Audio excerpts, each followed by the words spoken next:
Bonjour Yannick Robert. Bonjour. Vous sortez votre deuxième album avec votre groupe qui s'appelle Blues and Beyond Quartet. Ça s'appelle Échec et Malte. Bravo d'ailleurs pour le titre. Alors quand on regarde un petit peu le line-up comme ça, un quartet assez classique avec guitare, contrebasse, batterie et puis harmonica, on s'attend un petit peu à quelque chose du blues un peu traditionnel comme on peut entendre. Et en fait c'est pas ça du tout en réalité. Vous avez complètement explosé ces frontières. Qu'est-ce que vous avez cherché à faire? Comment ça fonctionne? Eh bien, c'était le propos du groupe en fait au départ. C'est les propos. Moi qui ai fondé ce groupe, j'avais une idée de faire quelque chose autour du blues depuis pas mal d'années.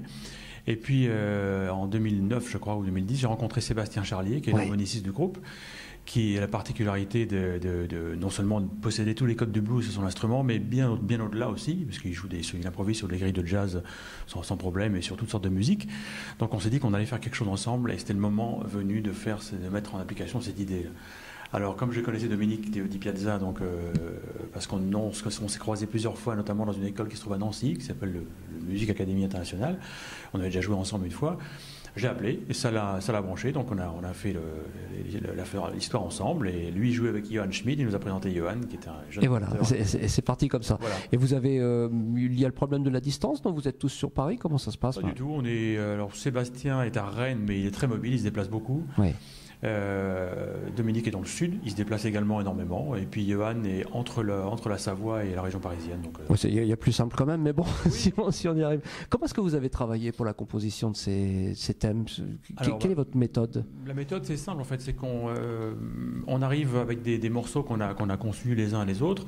Enfin, j'en ai fait la plupart en fait, à vrai dire, de ces deux disques-là.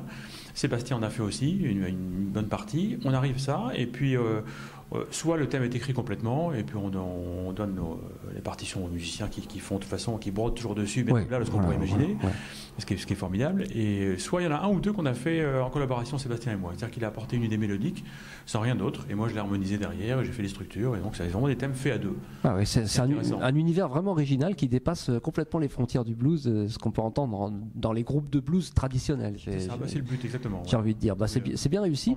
Est-ce qu'il y a un site sur lequel on peut suivre votre actualité? Bien sûr. La page Facebook du groupe, Blues and Beyond Quartet, et puis les pages Facebook des uns et des autres, de Sébastien Charlier, de Dominique Di Piazza, de Johan, et la mienne également. Bon, c'est parfait. Je vais peut-être vous laisser le soin encore de rappeler le titre de l'album et le label sur lequel il sort. Bien sûr. Alors le titre de l'album c'est Échec et Malte, et le label c'est Alien Beats Records. Alien Beats Records. Alien Beats Records. Wow. Très bien. C'est noté. Merci beaucoup Yannick Robert. Et merci de m'avoir invité.